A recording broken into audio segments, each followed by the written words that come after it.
I want to see on the screen. Right. I love movies. A fun fact about me is that I saw 200 movies in the theater last year. Oh wow, 1 year. Yeah. How did you keep track of that? That's where the accounting comes in. I have a whole document of keeping track of everything. You got like an Excel sheet and stuff like that?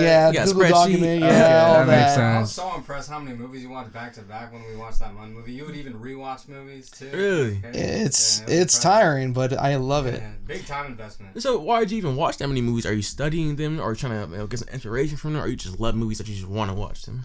I think it's a bit of everything. The ways they're shot, how they build tension in the story, the writing aspects of just seeing what works and what doesn't in the film. Yeah. Like if I see a bad film, I'm like, yeah, I'm probably not gonna take that. I'll take something from that bad movie and then see of ways to improve that. Yeah, maybe a lesson from it. Yeah. I'm just curious, what type of stuff were you like writing at first? Like, what inspired you to write what you're writing? Yeah. I mean, I have a huge imagination. Right. My dreams. First off, every time I dream, for the most part, I write it down.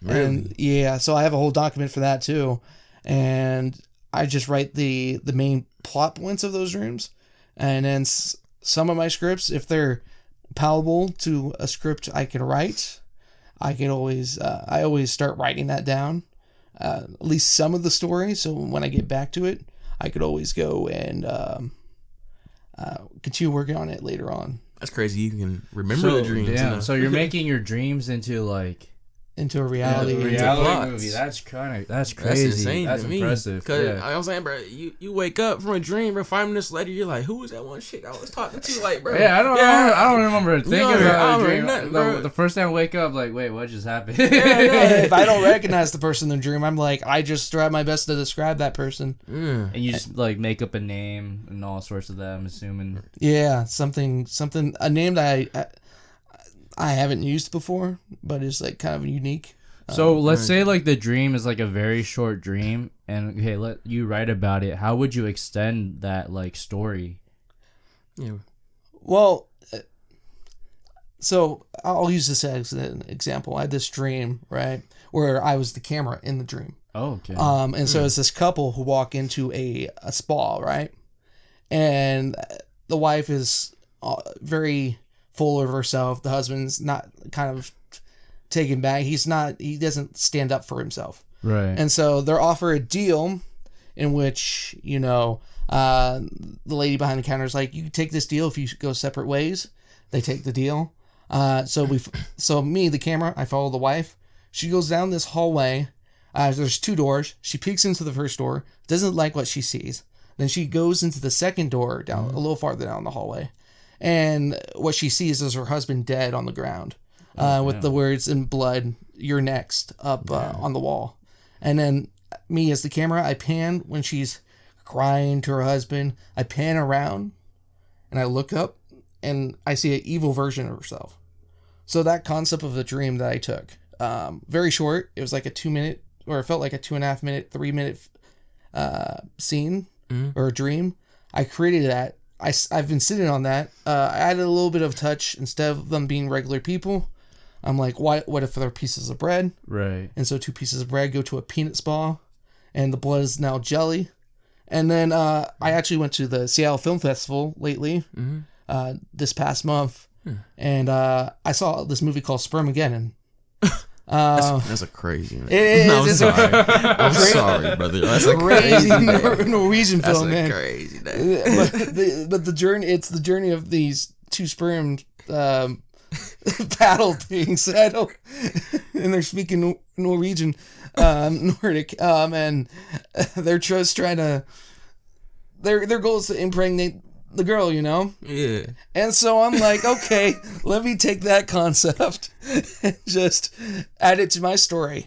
So now they go separate ways. The husband who actually did die is now like a piece of wheat now. So he's on a wheat plant, right? And he's in this big old tournament like Mortal Kombat or like Tekken, something like that. or Karate Kid or something Yeah, like that. yeah. And now he has to fight his way to get back to where he was, to be a piece of bread, because the winner of that tournament then turns into the champion. They get their personality is in that piece of bread that gets made, while she has to go through Bread Town, seeing all the pieces of bread, pieced together, like, or taken apart by, like, birds and stuff like that. Yeah. All these types of bread. But just taking an idea, watching these movies is just, imagination goes wild. I've seen what you're saying. It's like, so you kind of use your dreams almost as a foundation at first, but then you start to even take the dreams and, like, you use, like, everybody knows the dreams have crazy twists and turns, and the imagination feels kind of endless, right? So you're taking that whole idea and you're turning those into plots in itself. So that's crazy to me. That's pretty crazy. No, that's amazing. Yeah. I feel like I I feel like I can't be as creative as that. Yeah, no, I sure could. Yeah. I sure could. There's no way I'm about to have a dream of a shorty getting stabbed in her chest old boy getting stabbed in the chest by his girl. Then I wake up, I'm like, bread. And then I'm like, they go from wheat, Mortal Kombat, tournament, they fighting 1v1. There's no way. Bro. Yeah. There's no way. Speaking about being creative, like what is the easiest part about being creative, like doing stuff like that?